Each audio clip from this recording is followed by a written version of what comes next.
प्रारंभ करते. जय जय रघुवीर समर्थ, जय जय रघुवीर समर्थ, जय जय रघुवीर समर्थ. सदा सर्वदा योग तुझा घडावा, तुझे कारणी देह माझा पडावा. उपेक्षू नको गुणवंता अनंता, रघुनायका मागणे हेची आता. हनुमंतांची कुळवल्ली राममंडपा वेला गेली, श्रीराम भक्तीने फळली. रामदास बोले या नामे, शुका सारिखे पूर्ण वैराग्य जाचे. वसिष्ठा परिज्ञान योगेश्वराचे, कवी वाल्मिका सारिखा मान्य ऐसा. नमस्कार माझा सद्गुरु रामदासा. जयाचा जगी जन्म नामार्थ झाला, जयाने सदा वास नामात केला.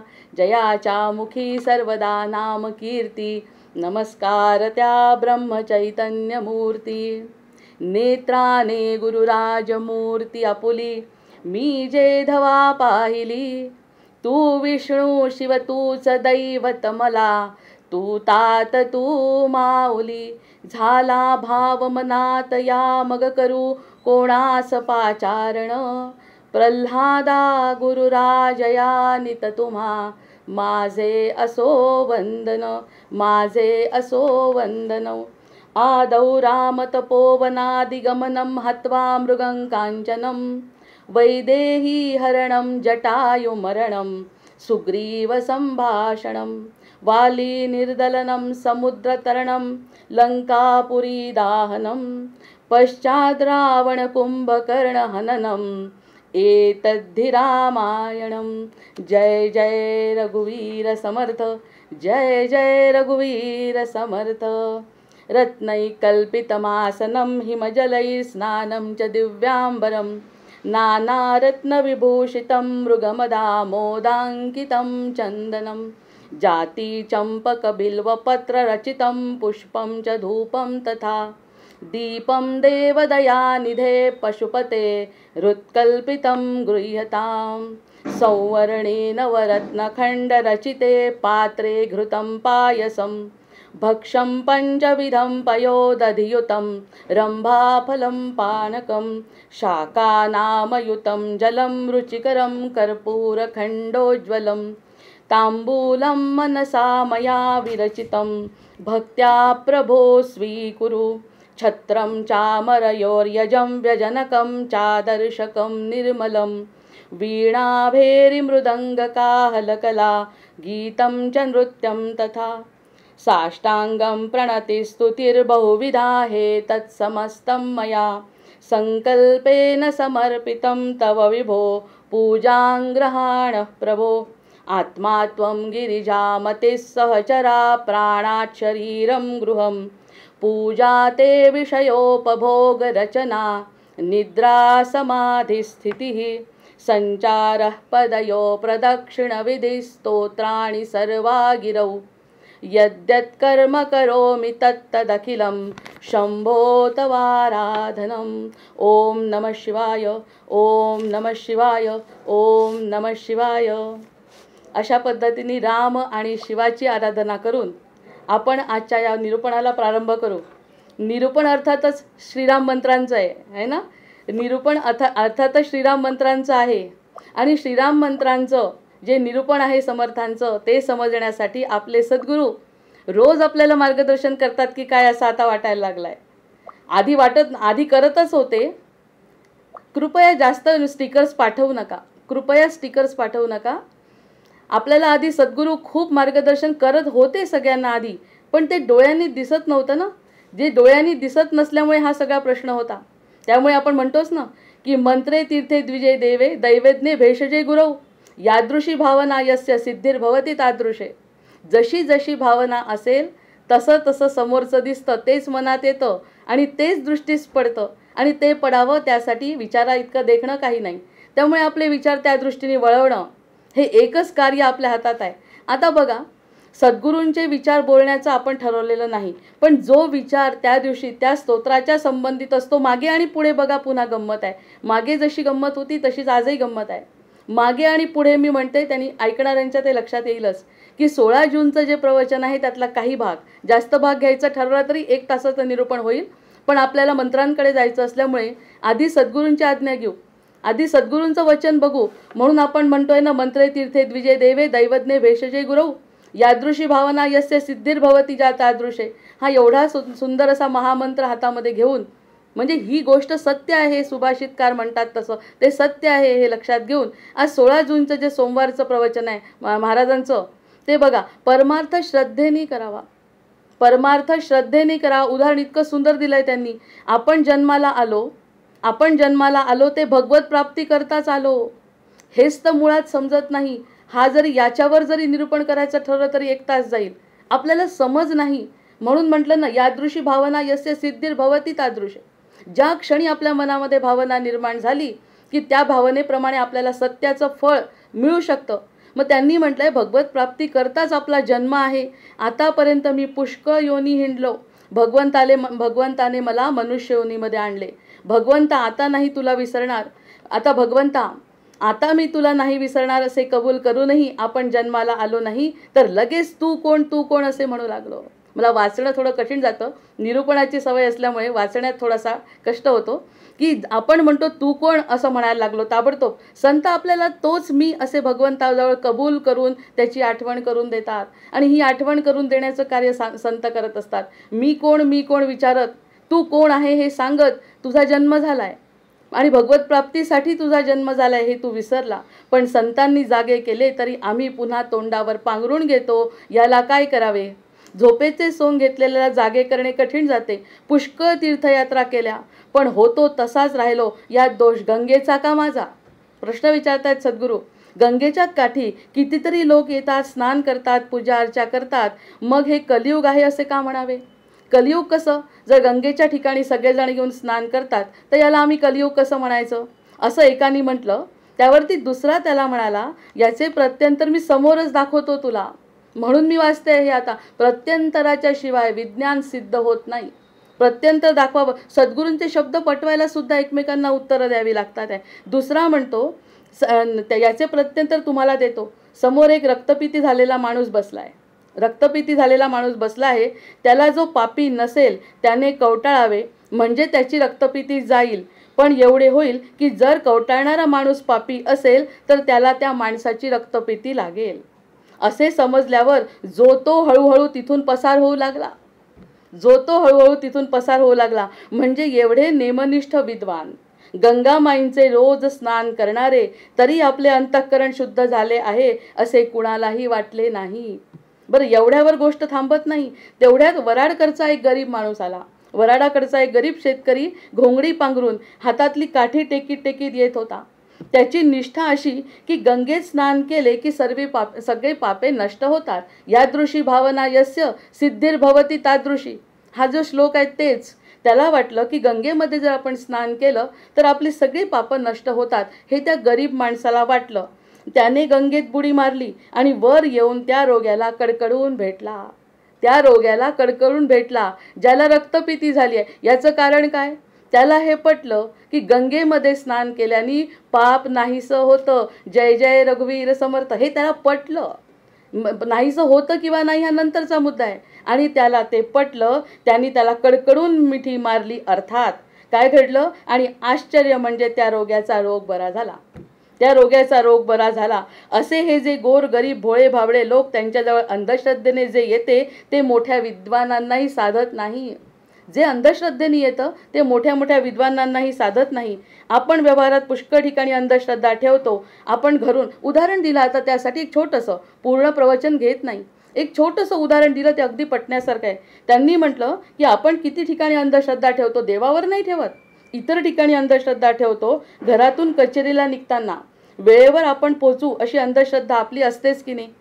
कधी कधी आकस्मिक कारणाने आपण कचेरीला पोहोचू शकत नाही, तरी पण आपण भरोसा ठेवतोच की नाही. व्यवहारात आपण एकमेकांवर एवढी निष्ठा ठेवतो, तेवढी जर भगवंतावर ठेवली तरी भगवंत आपल्याला समाधान देईल हे निश्चित. हे माना म्हणतात सद्गुरू गोंदवलेकर महाराजांचं आजचं प्रवचन आहे. आज जे काही श्रवणी पडेल, आज जे काही आपण ऐकू, पाहू, वाचू, त्या सगळ्यांवरती अंधश्रद्धा न ठेवता श्रद्धा ठेवा. परमार्थ पूर्ण समजून तरी करावा.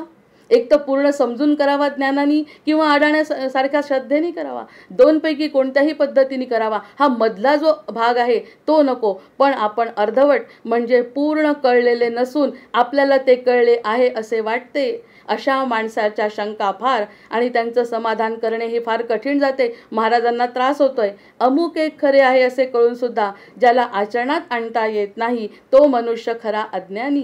जे अनुभवाने सुधारले तेच शहाणे भले. मग आज आपण अनुभवाने सुधारणाऱ्यांमधले व्हायला काय हरकत आहे?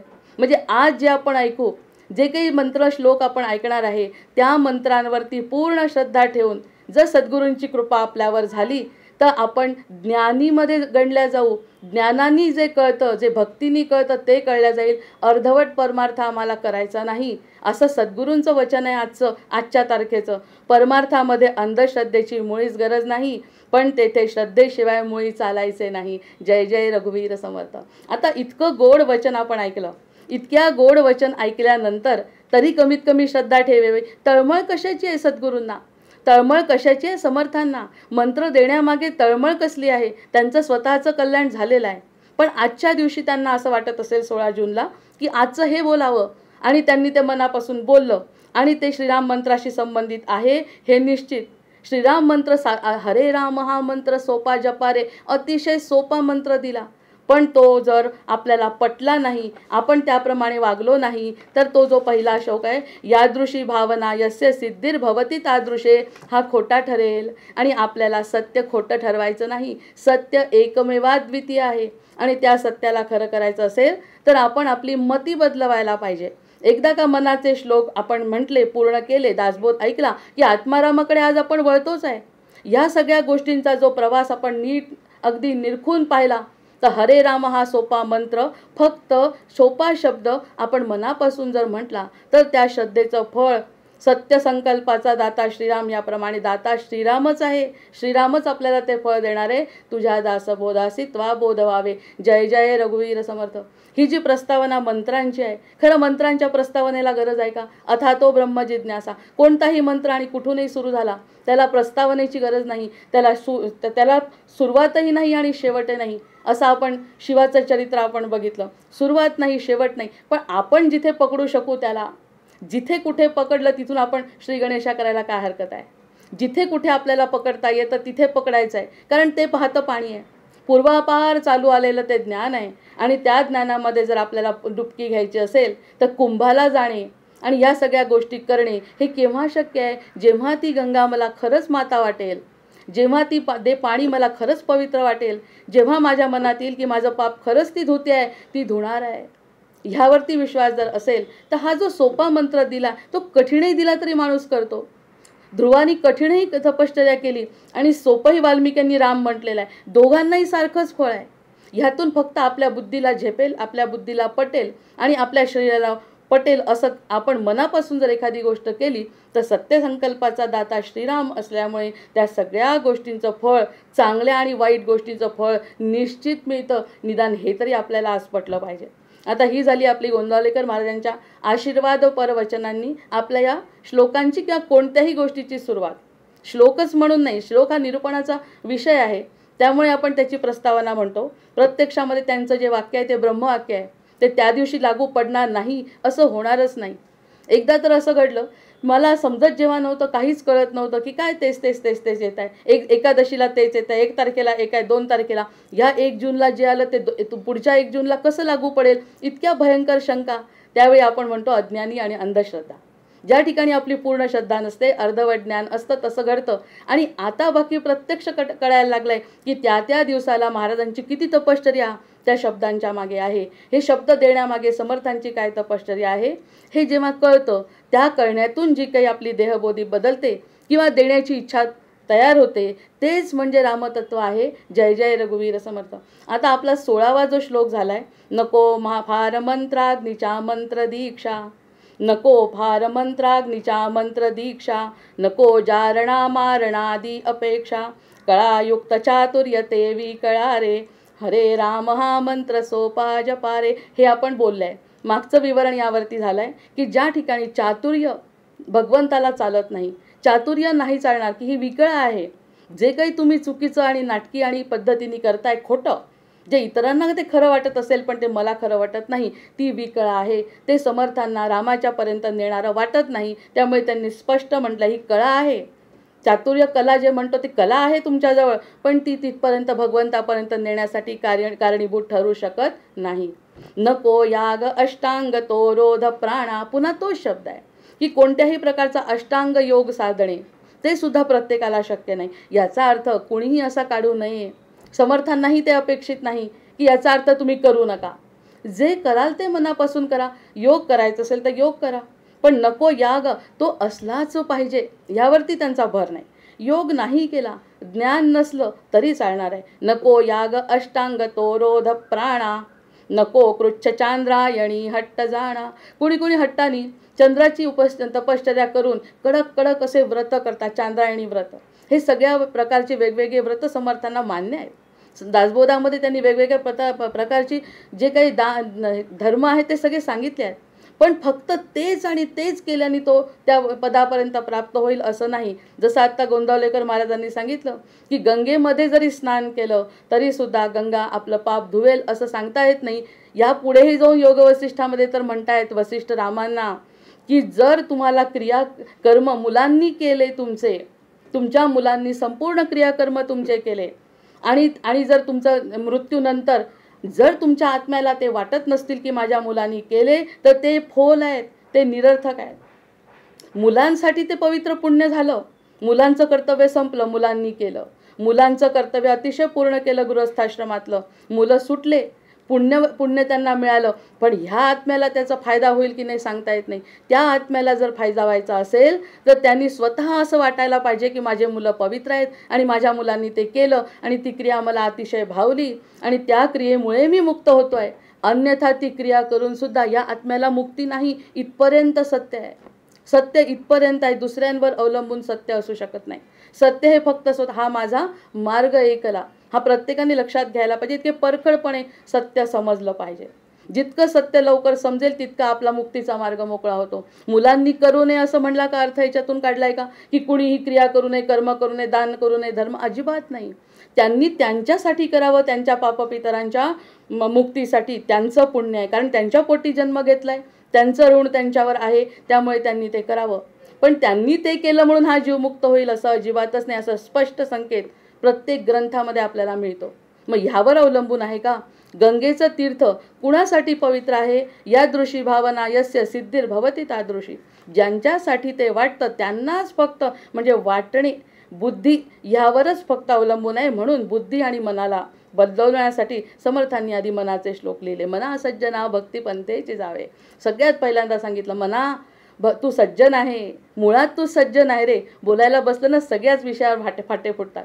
मग त्यावेळी आपण म्हणायचं की मना सज्जना तू सज्जन आहे, पण तुला भक्ती मार्गानेच फक्त जायचं आहे, अन्यथा तुला काही मार्ग नाही. म्हणजे नको याग अष्टांग तो रोध जाणा. यावरती अर्थ काय काढला आपण की नुसतं ते करणं आवश्यक नाही. नको कृच्छ चांद्रायणी हट्ट जाणा. हा हट्टीपणाने हे काही गोष्टी करायची गरज नाही. अपभ्रंश हा मार्ग की वो खरा रे. आता हा जो अपभ्रंश निघतोय त्याचा धर्माचा अपभ्रंश काढणारे ज्यांना समजतं असं वाटतं ते लोकांनी त्याचे चुकीचे अर्थ काढलेले आहे.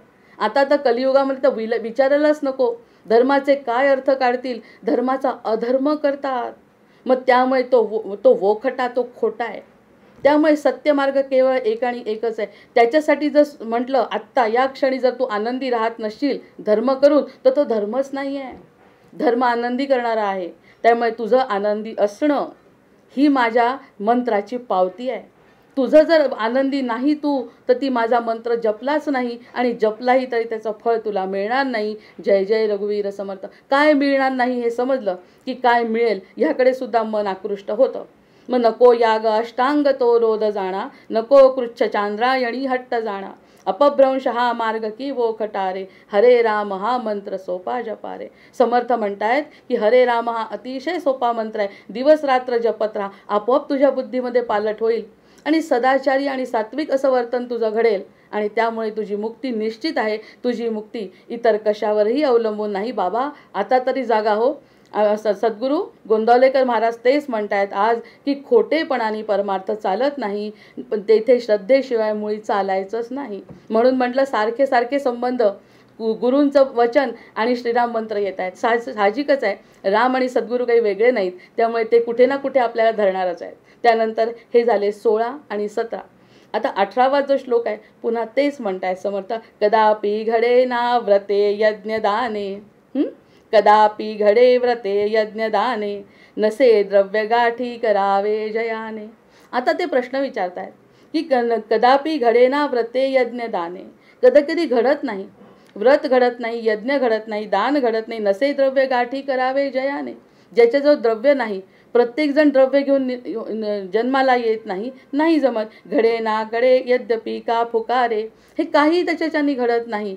त्यांनी सुद्धा म्हणजे इकडे म्हणतं इतके हट्टानी जाणारे पुढे, ते पण सांगितले, तिथे समर्थ लागलीच म्हणतात. हे करत असताना एखादा गरीब वर्ग किंवा ज्यांच्या द्रव्य नाही असा जरी वर्ग माझ्यासमोर आला, त्यांची पण मला काळजी वाटते. त्यांना वाटेल, अरे यांनी किती मोठा यज्ञ केला, यांनी किती मोठं दान केलं, यांनी किती मोठा परोपकार केला. वाईट वाटून घेऊ नका, अजिबात वाईट वाटून घेण्याची गरज नाही. कदापि घडे ना व्रते यज्ञ दाने, नाही घडलं तुमच्या ज्यानी. मला तर आजकाल असं वाटायला लागलं हे वाचून वाचून की त्यांना अपेक्षितच नाही आहे, अपेक्षित काहीतरी वेगळंच आहे समर्थांना. हे करू नका म्हणण्याच्या मागे किंवा हेही केल्याने काहीतरी वेगळं मिळणार आहे, एवढं तरी कमीत कमी ऐकणाऱ्याला कळावं, एवढी इच्छा समर्थांची निश्चित असणार आहे. म्हणतात कदापि घडे ना व्रते यज्ञदाने, नसे द्रव्य गाठी करावे जयाने. आमच्या द्वारी आता कोणतीही गोष्ट, साधं सत्यनारायणाची पूजा जरी करायची म्हटलं आजकालच्या काळात, कमीत कमी 500 रुपयाच्या खाली त्यांचा जो पैसा नसला तर चालणार नाही आहे. गुरुजींनी कमीत कमी जरी घेतलं तरी वस्तू वगैरे धरून एवढा पैसा, एवढं द्रव्य त्यांना लागणार आहे. मग त्या बिचाऱ्यांना काय सतत वाईट वाटू द्यायचं की आमच्याजवळ पैसा नाही, नारायण त्यांच्यावर त्यांना प्राप्त होण्याची त्यांची लायकी नाही. तर घडे ना घडे यद्यपि का फुकारे, हे नाही घडलं तरीसुद्धा हरे राम हा मंत्र सोपा जपारे. तरी समर्थ म्हणतायत की हरे राम हा जर तू मंत्र सोपा आहे, जो मी तुला दिलाय, तो जर जपला तर तू इतरांशी बरोबरी तुलना न करता सुद्धा तू ह्या सगळ्या गोष्टी मिळवू शकतो. जे त्यांना मिळालं नाही ते सुद्धा मिळेल रे. तो गरीब नाही का, आजचा जो प्रवचनातला गरीब आहे, त्यांनी एकदा उडी मारताना म्हटलं की गंगामाई माझं सगळं पाप धुणार आहे आणि ह्याच्यावरती माझी पूर्ण श्रद्धा आहे. असं म्हटल्याबरोबर त्यांनी उडी मारली. गंगेंनी धुतलं का नाही धुतलं हा प्रश्न दुसरा आहे, पण याच्या मनातून तर पाप गेलं ना, आणि मनातून पाप गेलं आणि तिथेच पाप संपलं. मनातून पाप जाणे आणि पाप संपणे म्हणजेच त्याचा जीवामध्ये आनंद निर्माण होणे, त्याच्या चेहऱ्यावरती समाधान दिसणे, त्याला पूर्ण आनंदाची प्राप्ती होणे. यालाच समर्थ म्हणतात की तुम्हाला सद्गुरूंची कृपा झाली आणि तुम्ही त्या पदापर्यंत पोहोचले. यासाठी कशाचा निकष लावतायत समर्थ? निकष काय लावतात ते समजण्यासाठी निरूपण आहे, पण मंत्र बाकी काही नाही. साध्या भाषेमध्ये स्वतः बसायचं, मंत्र म्हणायचा आणि भगवंताला प्राप्त करायचं. जय जय रघुवीर समर्थ. आता हे झाले 17-18 जे उपासनेवर किंवा एखाद्या उपचारांवर अवलंबून असलेले मंत्र आहेत ना, ते आपण समजून घेण्याचा प्रयत्न केला. अर्थात हे फक्त माझे विचार असतात, जे बोलतो त्या श्रोत्याचे विचार तेवढे असतात. ह्या एका मुद्द्यावरती आपण वेगवेगळ्या प्रकारचे विचार आपण मनामध्ये निर्माण करू शकतो, आपण आपला आनंद त्या ठिकाणी घेऊ शकतो, हे निश्चित. आता 19वा जो मंत्र आहे तो मंत्र तर विशेष, सगळेच मंत्र विशेष आहेत हो. आता म्हणायचं म्हटलं तर ती बिरबलाची गोष्ट आठवते मला. बिरबलसारखा एकदा अकबर त्याला म्हणाला बिरबलाला की वांग फार चांगलं आहे नाही, जांभळ्या रंगाचं असतं, मोठं, आणि त्याची भाजी सगळ्यांना आवडते, कोणत्याही प्रसंगात ती चालते. बिरबल म्हणाला, वा हो महाराज, खरंच वांग्यासारखं फळ नाही. दुसऱ्या दिवशी दुसरी कोणती तरी भाजी 8-10 दिवसांनी आणली. ह्या भाजीची काय मजा आहे ना, ह्या भाजीसारखी भाजी नाही. बिरबल म्हणतो, खरंच महाराज या भाजीसारखी भाजी नाही. एकदा याच्या अकबराच्या लक्षात येतं की मी जी भाजी म्हणतो त्या भाजीला तो हा म्हणतो की चांगली आहे, याच्यासारखी भाजी नाही, याच्या इतकी सुंदर भाजी नाही, बाकीच्या सगळ्या भाज्या खराब आहे, हे त्याच्या लक्षात येतं. जेव्हा अकबर त्याला विचारतो की का रे बाबा, मी जे म्हणतो तेच का बरं म्हणतो? जेव्हा वांग म्हणतो तेव्हा वांग चांगलं असतं, भेंडी म्हटली भेंडी चांगली असते, असं का? तो म्हणाला, महाराज मी तुमचा सेवक आहे, भेंडीचा आणि वांग्याचा नाही. त्याच्यामुळे तुम्हाला जे आवडेल ते बोलणार ना मी. मला भेंडीचं आणि वांग्याचं काही घेणं देणं नाही. माझा भेंडीचा, वांग्याचा, टमाट्याचा काही संबंध नाही. मला तुम्हाला खुश करायचं आहे ना, मला तुम्हाला खुश करायचं आहे. त्यामुळे तुम्ही खुश तर मी खुश, आणि तुमचा आनंद त्यात माझा आनंद आहे, मी सेवक आहे. मग अशा पद्धतीने कोणतंही वाचायचं ठरवलं तरी ते आपल्याला आवडणारच आहे, कारण सेवक आपण त्याचे आहे. लिहिलेलं जरी वेगवेगळ्या पद्धतीने असलं तरी पटणार तेच आहे, शेवटी सत्य एकच आहे. यावरती माझी आता मती स्थिर झालेली आहे. त्याच्यामुळे उदाहरण कोणतं माझ्यासाठी आहे आणि कोणतं माझ्यासाठी नाही हे सुद्धा जरी समजलं तरी आपण खूप पुढे गेलो असं म्हणायला हरकत नाही. त्यानंतर आता बघा, नसे सत्य काही दिसे दो दिसांचे. नसे सत्य काही दिसे दो दिसांचे. अरे ते समर्थ या ठिकाणी थोडेसे शांत होतात. आता कालच्या दोन्ही तिन्ही अपघातांवरून आपण नाही समजू शकत का या गोष्टी. नसे सत्य काही दो दिसांचे. सत्य 2 दिवसाचं आहे रे बाबा. समोर जे दिसतंय ते 2 दिवसाचं. तुला लुटती चोरटे लोक कसाचे. पूर्वीच्या काही लुटणं फार असायचं. प्रत्यक्षात घरी येऊन लुटालूट चोर करायचे. तुला लुटतात. इतकं आयुष्य एखाद्या गोष्टीसाठी तू घालवलं आणि घालवल्यानंतर तुझ्या हातामध्ये जे आलं ते एका दिवसामध्ये चोर येऊन लुटून नेतात. म्हणजे इतके दिवसाचे कष्ट गेले, आपल्या हातात काही नाही राहिलं आणि पुढे आपल्याजवळ काही नाही ज्याच्यासाठी एवढा वेळ घालवला, त्यामुळे तू किती दुःखी होतो. आता हे तुझ्या लक्षात आलं का. समर्थ विचारतात, नसे सत्य काही. सत्य काही नाही इथे. कोणत्याही क्षणी तुझं लुटल्या जाऊ शकतं. तुझं शरीराची संपत्ती लुटल्या जाऊ शकते. तर तुझ्याजवळ एवढं चांगलं शरीर होतं, माझं सगळं लुटल्या गेलं आणि मी म्हातारपण आलं. कळलं का आपल्याला चोरीला गेलं. काळाने ते चोरलं कळलं का. त्याचं उदाहरण देण्यासाठी म्हणतात, तुमच्याजवळची संपत्ती लुटली ते समजतं आपल्याला पटकन की घरामध्ये काहीतरी आहे, ती वस्तू लुटली. हाय हाय हाय हाय करत एका व्यक्तीने तर जीव दिला सोनं घरातलं गेलं तर. इतकं कारण त्याच्यामध्ये जीव अडकला. अरे आयुष्य घालवलं, इतरांना एक फुटी कवडी दिली नाही, कुणी घरात आलं त्याला पाणी पाजलं नाही, एवढे पैसे जमा केले, त्याचं सोनं घेतलं. साहजिकच ते लुटल्यावर किती वाईट वाटणार आहे. मग हे सगळे आपलं हे उदाहरण आपल्याला समजतं. पण प्रत्यक्षात आपलं जे शरीराची संपत्ती सुद्धा जाते आपली, लक्षात येत नाही. ते लक्षात येण्यासाठी समर्थ म्हणतात, तुला लुटीती चोर लोक साचे. सगळे लोक चोर तुला लुटत असतात. स्त्रिया पुत्र कामानं येती तुला रे. तुला स्त्रिया आणि पुत्र काही कामात येणार नाही. तुझ्यासाठी काहीही पुढे उपयोगाचं येणार नाही. त्यासाठी रामायणी महाराज अतिशय सुंदर सांगायचे. पूर्णच्या पूर्ण श्लोक त्यांचा होता या सगळ्या गोष्टींवर. मग ते म्हणतात आहे की हरे राम हा मंत्र सोपा जपा रे. आता तरी सांगतो तुला, हरे रामाचा मंत्र जपला ना तर ते बाकी तुझ्या कामात येईल. कारण ती जी संपत्ती तुझ्याजवळ जमा होईल ती तुझ्या कामात येईल. राम एक माता राम एक पिता राम सर्व भ्राता सरोहर असं म्हणतात आहे. फक्त राम आणि राम माझा. हे आता सद्गुरूंनी सांगितलं, समर्थांनी सांगितलं. यासाठी आता एक त्यांची शिष्या जी आहे वेणास्वामी, तिचं चरित्र बघा. तिचं काय घडलं होतं आधी. तिचं लग्न होऊन तिला सगळ्या घरच्यांनी टाळलेलं आहे आणि टाळल्यानंतर तिला विष दिलेलं आहे वेणास्वामींना आणि विष देऊन आणि ती मरणप्राय झाली, म्हणजे अक्षरशः गेलीच. पण यांच्याजवळ संजीवनी मंत्र असल्यासारखा त्यांनी तिला उठवली आहे. म्हणजे याची देही याची डोळा, पाहिलाय ना मरण तिनी. असा जर आपल्या समोर जर एखादा शिष्य असेल तर आपले डोळे आता तरी उघडतील की नाही. म्हणून मी त्या ठिकाणी हा एक उदाहरण सांगायचा प्रयत्न करते. जसं आपण ते महाराजांचं चरित्र बघितलं, म्हणजे आजचं वाक्य बघितलं, त्यामध्ये आपल्याला 2-3 गोष्टी सापडल्या. आज वेणास्वामींच्या चरित्रामध्ये वेणास्वामी गेल्या आणि मग त्यांच्यावरती शिंपडून सिद्धोदक शिंपडून समर्थांनी त्यांना जागृत केलं आहे. आणि समर्थांनी जागृत केल्यावर नवसंजीवनी मिळाल्यासारख्या वेणास्वामी उठल्या. वेणास्वामी जेव्हा उठल्या तेव्हा नवा जन्म झाला वेणीचा, सद्गुरू समर्थ प्राणदाता, सुख समाधान संगती असदा प्रवास सुरू अनंताचा प्रवास सुरू झाला. म्हणजे कुठेतरी हे मरण देहाचं तिने बघितलं आणि अनंताचा प्रवास सुरू झाला. या ठिकाणी गंमत बघा कशी आहे. मरण झालंय आणि सद्गुरूंनी प्राण टाकले आहेत शरीरामध्ये. सद्गुरूंनी माझ्या तर अंगावर काटा येतो हे चरित्र ऐकत असताना. जेव्हा सद्गुरूंनी प्राण टाकले म्हणजे अक्षरशः जुन्या काळी जेव्हा विषप्राशन केला मीराबाईंनी तेव्हा म्हणतो श्रीकृष्णांनी जसं घेतलं तसं यांना गेलेल्या. मग त्यांनी स्पष्ट सांगितलं समर्थांनी की आता वेणा तुमची नाही, वेणेला मी नेणार. कारण वेणा माझी झाली. तेव्हा काय म्हटलंय, सुख समाधान संगती असता प्रवास सुरू अनंताचा प्रवास सुरू झाला. सांगण्याचा उद्देश मी मुद्दा सोडलेला नाही. 19वा जो श्लोक आहे की स्त्रिया पुत्र कामाना येती तुला रे, तुझ्या कामाला येणार नाही समर्थाची. आणि मग वेणी मागे आणि समर्थ पुढे निघाले. त्या काही मान्यता नव्हती की एका पुरुषाबरोबर या स्त्रीनी असं निघून जाणे मान्यता नसल्यामुळे समर्थ इतके दिवस थांबले. अन्यथा ते तिला केव्हाच घेऊन गेले असते. किती त्रास आहे म्हटल्यावर ते घेऊन जाणार होते. पण असं काहीतरी दाखवल्याशिवाय लोक त्यांना सोडलं नसतं. मेलेली वेणा त्यांनी सांगितलं आता ही तुम्ही मारली आहे, आता ती तुमची नाही. तुम्ही जन्म दिला, तुम्ही तिला मारलं, आता मी तिला जन्म दिला, मी घेऊन जातो. आणि पुढे समर्थ आणि मागे वेणा. म्हणजे आपला हा प्रवास आता सद्गुरूंच्या मागे व्हावा.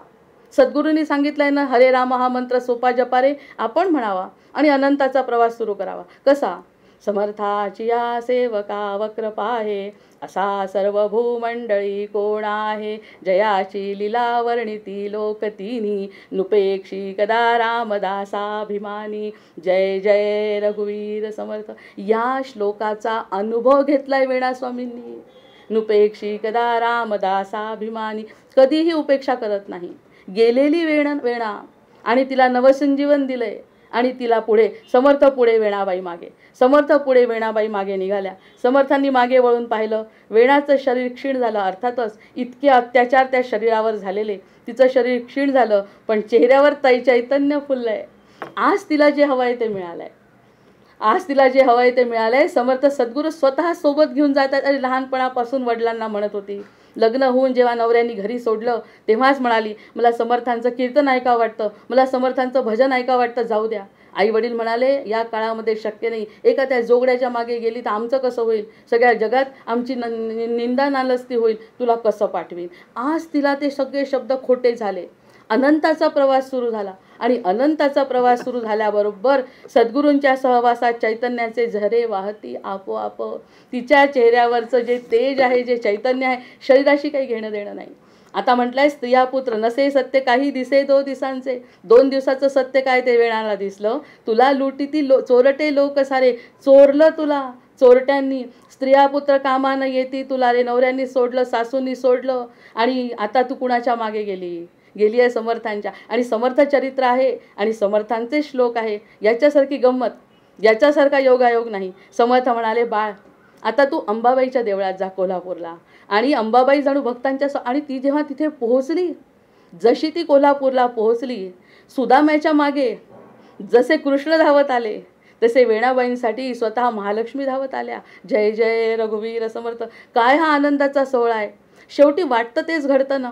तिला हेच वाटत होतं ना, की मला असं वाटतंय, काय भावते मजला जीव का व्याकुळ होतो, काय भावते मजला जीव का व्याकुळ होतो, आनंदाचा शोध घेतसे पुन्हा पुन्हा भरकटतो. असा भरकटला ना तिचा जीव. माझ्या अमृतकणातल्या या 2 ओळी जोडल्या गेल्या. मी त्या ठिकाणी तिचा जीव का भरकटत होता. जो भरकटणारा जीव या ठिकाणी शांत झाला, असं जेव्हा मनात झालं, महालक्ष्मी धावत आली आहे. महालक्ष्मींच्या सोबत वेणाबाईंना जोडलाय अर्थ आपण काढू शकतो. या सगळ्या गोष्टींचा जोगड्या बाजूला झालाय आणि महालक्ष्मी जवळ जोडलाय. म्हणजे कोणती संपत्ती? वेणाबाईंना कोणती संपत्ती मिळाली आहे? बुद्धीचं ज्ञान मिळालंय, सगळं ज्ञानाचं दान मिळालंय. आशीर्वाद सद्गुरूंचा डोक्यावर आहे. आणखी काय पाहायला पाहिजे? प्रपंच आणि परमार्थ यामधील रस्सीखेच आता पूर्ण संपली आहे.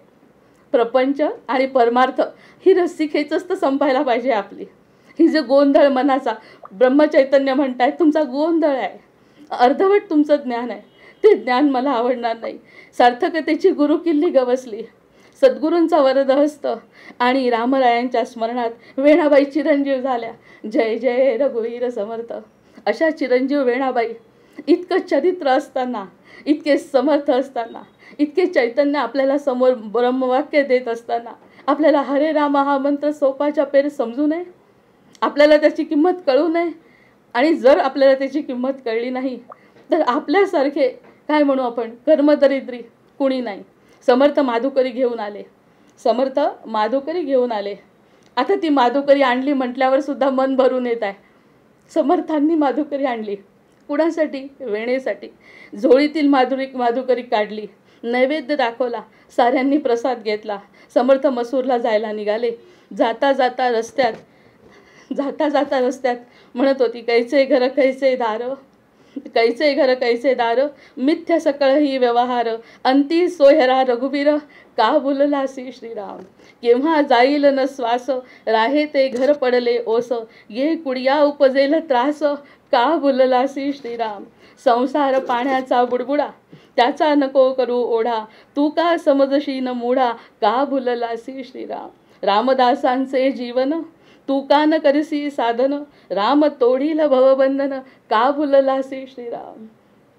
आणि हे जे तळमळून त्यांनी म्हटलं असेल, ती जी तळमळ आहे ती समर्थांवर असलेला विश्वास, समर्थांनी दिलेलं चैतन्य, समर्थांनी दिलेलं नवजीवन नाही का? मग वेणेला जर मिळालं तर आपल्याला मिळणार नाही का? आणि सांगतात काही करायचं नाही, तिला तरी बिचारीला वेणेला त्रास होता. आपल्याला तर किती सुंदर संसार आहे, किती सुंदर मित्रमंडळ आहे, किती सुंदर कुटुंब आहे, किती पैसा आहे, किती साधनं आहे, तरीही आपण फक्त हरे राम हा मंत्र सोपा जपा रे एवढं जर आपल्याला करता आलं तर समर्थ म्हणतात यासारखं भाग्य नाही. नरजन्म तोच तर तुला पापपुण्याची बरोबरी करून दिला आहे. थोडंसं जरी पाप जास्त असतं तर तू पशुयोनीत गेला असता, थोडंसं जरी पुण्य जास्त असतं तू देवलोकी गेला असता. तुझं पापपुण्य बरोबर आहे, नरलोकात आलाय. प्रारब्ध भोग फक्त प्रारब्ध भोगत असताना समर्थांची जर कृपा झाली तर प्रारब्ध भोग सुद्धा भोगावे लागणार नाही आहेत. जय जय रघुवीर समर्थ. आता ह्या श्लोकाचा आणि ह्या चरित्राचा किती काय बोलायचं, म्हणजे काय गंमत आहे बघा. जे आपण करायचं ठरवलं ते समोर येतं. ऐकत ऐकत वेणाबाई समर्थांच्या पाठोपाठ चालत होत्या आणि हे वाक्य कैचे घर कैचे दार, मिथ्य करी सकळ ही व्यवहार, अंती सोयरा रघुवीर का बोलला श्रीराम. आता त्यांच्या विचारांना नवी पालवी फुटली. त्यांना तेच हवं होतं. नवी पालवी कशाची फुटली? त्यांचं म्हणणं होतं की मला हे नकोच आहे. मला ते समर्थ जेव्हा पहिल्यांदा बघितले ना तेव्हाच माझं मन त्यांच्याकडे ओढलं होतं. सद्गुरू आणि शिष्य ही परंपराच अशी आहे, आपोआप मन ओढल्या जात आहे. मग शब्द न शब्द वैराग्याची रेषा वाढवत होते. त्यांच्या मनामध्ये वैराग्य उत्पन्न होत होतं. त्यांना झाडावर पडलेलं पान जसं आपोआप निखळतं तसं वैराग्य आपोआप आलंय. आणि समोर सद्गुरू आहेत. समोर सद्गुरू मनामध्ये वैराग्य जिवंतपणी मरण पाहिलं स्वतःचं आणि अनुभवलं. संसारावर आपोआप पाणी सोडलं आणि सुरू झाला अनंताचा प्रवास. आणि तो थांबवण्याचा आता अधिकार कुणाचा? हा जो अनंताचा प्रवास आहे तो थांबवण्याचा अधिकार कुणाचा? तो फक्त आता सद्गुरूंचा आहे. म्हणजे वेणा स्वामींनी स्वतःचं जीवन सद्गुरूचरणी लीन केलं. हे सगळं केल्यानंतर आता हे झाल्यानंतर जानकी जीवन स्मरण जय जय राम हे त्यांनी म्हटलेले शब्द आपण म्हणतो. एखाद्या ठिकाणी गेलो, त्या ठिकाणी गेल्यानंतर त्याचा स्थान महिमा कळल्यानंतर जर आपण त्या ठिकाणी पुन्हा गेलो तर त्या स्थानाच्या महिमेचं आपल्याला पुण्य मिळतं. मग तेच पुण्य समर्थांनी रचलेले स्तोत्र असो, समर्थांनी लिहिलेले मंत्र असो किंवा समर्थांनी जिवंत केलेली वेणा असो, त्या वेणा चरित्र एकत्र येणे हा काही साधा योग नाही आहे. हा जानकी जीवन स्मरण राम तिने जेव्हा म्हटलं तेव्हा त्याचे दोन्ही याचे अर्थ सारखेच होतात बघा. नको तू कदापि करू तीर्थयात्रा, तनू दंडणी क्षीणता गर्वगात्रा, नको ग्रस्त आयुष्य तू कोण सारे, हरे राम हा मंत्र सोपा जपारे. म्हणून त्यांनी म्हटलंय नको तू कदापि करू तीर्थयात्रा. आता तिला काय करावं लागलं वेणाला? वेणाचं आता चरित्र या ठिकाणी आपण जरी संपवलं तिथून फक्त एकच आपण एक अशी गोष्ट घेतली की एकदा का सद्गुरू आपल्याला मिळायचे असं आपलं ध्येय असेल तर सद्गुरू धावत आपल्यासाठी येतात. तिला ते मिळालं. मग त्यासाठी काय केलं तिने? खरं तर तिला काहीच करता आलं नाही. कष्ट करायचे आणि संसार करायचा आणि लक्ष फक्त सद्गुरूंकडे एवढं तिने केलं. मग ते करत असताना नको तू करू कदापि तीर्थयात्रा. मग समर्थ म्हणतात तीर्थयात्रा कर असं मी म्हणत नाही. म्हणजे याचे आणि त्याचे 4 श्लोकांचे अर्थ सारखे. हे संपेल की नाही असं वाटलं म्हणून मध्ये वेणेचं पण चरित्र सांगितलं. तू तनू दंडणी क्षीणता सर्व गात्रा. तनू संपणार आहे, गात्र क्षीण होणार आहे. आणि हे सगळं तुला स्पष्ट समजावं हे तुला जोपर्यंत सद्गुरू समोर येत नाहीत, जोपर्यंत सत्य समोर येत नाही तोपर्यंत हे कळणार नाही आहे. तोपर्यंत कोणत्याही अज्ञानी जीवाला हे कळणार नाही. ह्यातच तो आनंद मानतो. करी ग्रस्त आयुष्य तू कोण सारे. आतापर्यंत जे आयुष्य मिळालं त्यामध्ये तू ग्रस्त झालाय असं म्हणतात. जसं ग्रहण लागतंय चंद्राला तसं ग्रहण तुझ्या जीवनाला मायेचं लागलाय. माया काय हे जर तुला कळलं, मायेच्या मध्ये जर तू अडकून राहिला. अरे मी जर एखादी गोष्ट दिली, उदाहरणार्थ एखाद्याचा वाढदिवस आहे आणि वाढदिवसाला एखाद्या व्यक्तीने आजोबांनी एखादी वस्तू दिली आणि आजोबांनी वस्तू दिली आणि तो मुलगा सारखा वस्तूमध्ये रमला तर एक दिवस त्यांना असं वाटणारच आहे वस्तू देणारा मी आहे, मला तर ती कधी नावही घेत नाही माझं की मी वस्तू दिली. हे जर सर्वसाधारण गोष्टींमध्ये घडतं तर ज्यांनी ह्या सगळ्या गोष्टी तुला रमण्यासाठी दिल्या, हा जो संसार तुला दिला, हे कुटुंब दिलं, ही बुद्धी दिली, हे ज्ञान दिलं, जो देणारा आहे त्याला जर तू विसरला तर या सगळ्या गोष्टींचा मला त्रास होतो. माझ्याजवळ तू पोचू शकत नाही. कारण माझ्यासाठी पोचण्यासाठी वेणेसारखं साधं मन निर्मळ असं चरित्र आणि सात्विक मन पाहिजे. बाकीच्या तू तीर्थयात्रा करशील, व्रत दान वैकल्य हे जे सगळं आहे हे सगळं व्यर्थ आहे. ह्या सगळ्या गोष्टींना माझ्या लेखी किंमत नंतर आहे. आधी तुला माझ्याकडे वळणं, माझी भक्ती करणं हे कर्म प्राप्त आहे. नंतर आता 20 श्लोक झालेत. म्हणजे आज आपले 15, 16, 17, 18, 19. 15 म्हणजे आधी झाला होता, 16, 17, 18, 19 हे 4 श्लोक झाले. आता 20वा म्हणजे विश्रांती नाही, 20वा श्लोक. तुला येम पाशी करी बद्ध जेव्हा. तुला येम पाशी. थोडंसं काय झालंय, उजळणी होते प्रत्येक वेळी. कारण 49 श्लोक आहे आणि विषय एकच सांगायचा आहे की आपल्याला भक्ती आणि प्रेमातूनच फक्त भगवंत मिळणार आहे. हा एकच विषय समर्थांना सांगायचा आहे. पण ऐकणाऱ्या लोकांच्या वृत्तीप्रमाणे, ऐकणाऱ्या लोकांच्या बुद्धीप्रमाणे, ऐकणाऱ्या लोकांना पटेल असं सांगण्यासाठी पुन्हा पुन्हा पुन्हा ती गोष्ट आपल्याला सांगतात आहे. विरुक्ती ज्याला म्हणतात, एखादी गोष्ट पुन्हा पुन्हा सांगणे. आता ही गोष्ट आधीच्या श्लोकांमध्ये आली आहे. नको तुला येमपाशी करी बद्ध जेव्हा. जेव्हा यमपाशामध्ये बद्ध करील. काल कितीतरी लोकांनी प्रश्न विचारले. हे जे ऑन द स्पॉट इतके लोक गेले अचानकपणे, ते काही वाईट नव्हते, ते अपवित्र नव्हते, ते परोपकार करणारे होते. त्याचा जो पायलट आहे त्यांनी तर परोपकार करून इतर लोकांना वाचवून 400 मेले 4000पर्यंत आकडा झाला असता. त्यांनी परोपकार केला तर ते रामकार्यच आहे. ज्या ठिकाणी त्यांनी बोललंच पाहिजे असं नाही, राम प्रत्येक ठिकाणी आहे. त्यामुळे ते जे काही चांगलं करेल, जे त्याच्या मनात असेल, त्या क्षणी जर त्याची मती भ्रष्ट झाली असती तर, त्याची जर मती डळमळली असती तर, समोर आलेली परिस्थिती बघून आपण घाबरतो तसा जर तो घाबरला असता तर 400चा आकडा 5000च्या वर गेला असता. कारण गर्दीच्या ठिकाणी विमान कोसळलं असतं. जे 40 लोक गेले अधिक गेले असते, त्या क्षणी त्याला जे करता आलं ते केलं. हे त्याचं पूर्वपुण्य आणि इतरांचं सुद्धा पुण्यच म्हणायला पाहिजे. म्हणजे प्रत्येक ठिकाणी भगवंताची कशी लीला दिसते. वाईट वागणारेच फक्त आपण बघतो. जिकडेकडे वाईट दिसतं त्याकडे आपली नकारात्मक बुद्धी जाते, सकारात्मक बुद्धी जात नाही. त्या ठिकाणी जर त्यांनी असा विचार केला असता आणि त्याची स्थिर बुद्धी नसेल, तेव्हा त्याचं मागच्या जन्मीचं पुण्य असेल, रामराम जरी नसेल केला तरी सात्विक वृत्ती त्याची असली पाहिजे. त्याशिवाय का त्यांनी एवढ्या कठीण परिस्थितीमध्ये इतक्या लोकांचे प्राण वाचवले. किती व्हिडिओज येतात, अगदी मनापासून प्रणाम करावा वाटतो की 400चा आकडा 4000पर्यंत झाला असता. मग या सगळ्या गोष्टींनी कसं घडणार, कधी बद्ध होऊ शकतो आपण. कोणत्याही क्षणी आपण आपल्याला यमयातना घडू शकतात. कोणत्याही ठिकाणी आपण जाऊ शकतो. तेव्हा सखा कोणता सोडवी सांग तेव्हा. तेव्हा कोणता सखा आपल्याला सोडवणार आहे. जसा वेणास्वामींना समर्थ धावून आले तसे आपल्यासाठी कोण धावून येणार आहे हे लक्षात घ्या. आपल्यासाठी कोण धावून येणार आहे हे प्रत्येक जीवाला जर कळलं, म्हणजेच स्वतःची ओळख स्वतःला होणे याच्या व्यतिरिक्त सत्य नाही.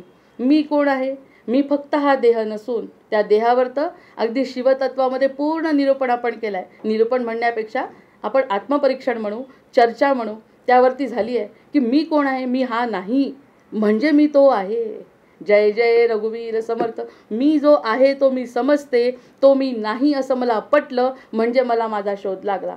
मग या ठिकाणी तुझ्या मागे कोण येणार आहे. मग मी तुझा, तू माझा, मी तुझ्यासोबत येणार आहे. सखा कोणता सोडवी सांग तेव्हा. तेव्हा कोण सखा आहे. यमाला कदापि दया ते न ये रे. तेव्हा दया येत नाही, यमाला दया येत नाही. हे तर आपण निष्ठुरता त्याची पहिल्यांदा पाहिली. मी तर म्हणलं एखाद्याचं जर मरण यायचं असेल किंवा एखाद्याचं कोणाला वाईट करायचं असेल, त्या ठिकाणी पहिल्यांदा निष्ठुर व्हायला पाहिजे. निष्ठुर आपण आपल्यासारखा माणूस कोणाची हत्या करू शकतो का. कुणाला हात चापट तरी मारू शकतो का. म्हणजे कुणाला जर चापट नाही मारता येत आपल्याला तर कुणाचा जीव घेणं तर फार दूर राहिलं आहे. मग हा निष्ठुर आहे यम. त्यांनी पहिल्यांदा हेच ट्रेनिंग घेतलं असेल की मारायचं आहे आपल्याला फक्त. आणि त्याला रामाने शिकवून टाकलं असेल काय की ज्याचं जसं कर्म आहे तशी त्याला शिक्षा तुला दिलं पाहिजे. तुझं मन कठोर कर. कठोर मन केल्याशिवाय ही शिक्षा तू देऊ शकत नाही. एवढं कठोर मन स्वतःचं करतायत कोण, शिव, आणि ते आपल्याला शिक्षा देत आहेत. मग त्यांना द्यावी लागते. का द्यावी लागते. कर्मच तसे आहेत. कर्माप्रमाणे शिक्षा आहे. नुसतं जीवन जगून आणि मरणाचं आवश्यकही आहे. मरण जर आपण टाळत गेलो आणि अमरत्व प्राप्त करायला गेलो तर 100 वर्षानंतर जगावं वाटतंय का कुणाला.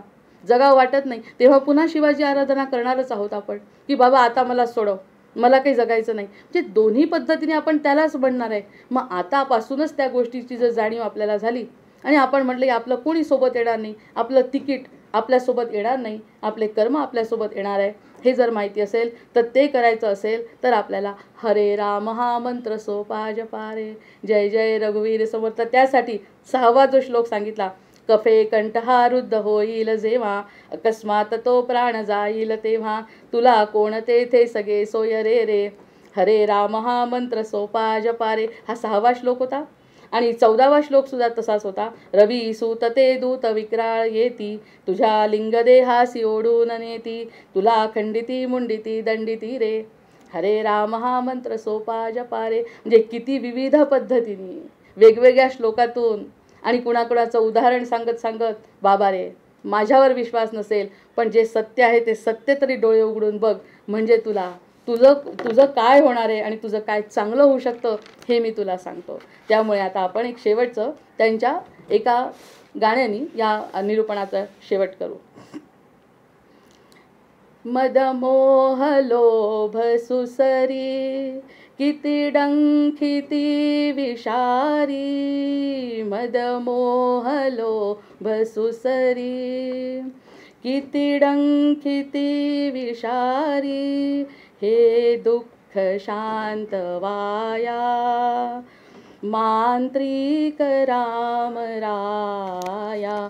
ही राम नाम नौका भवसागरी तराया, सुटले अफाट वारे मन तारु त्यात विथरे, सुटले अफाट वारे मन तारु त्यात विथरे. त्या वादळातुनिया नेतील राम राया, ही राम नाम नौका भवसागरी तराया. भ्रम भोवऱ्यात अडली नौका परीन बुडली, धरुनी सुकाणू हाती बसलेत राम राया. ही राम नाम नौका भवसागरी तराया. आम्ही सर्व ही प्रवासी जाणार दूर देशी, आम्ही सर्व ही प्रवासी जाणार दूर देशी. हा मार्ग दाखवाया अधिकारी राम राया. ही राम नाम नौका भवसागरी तराया.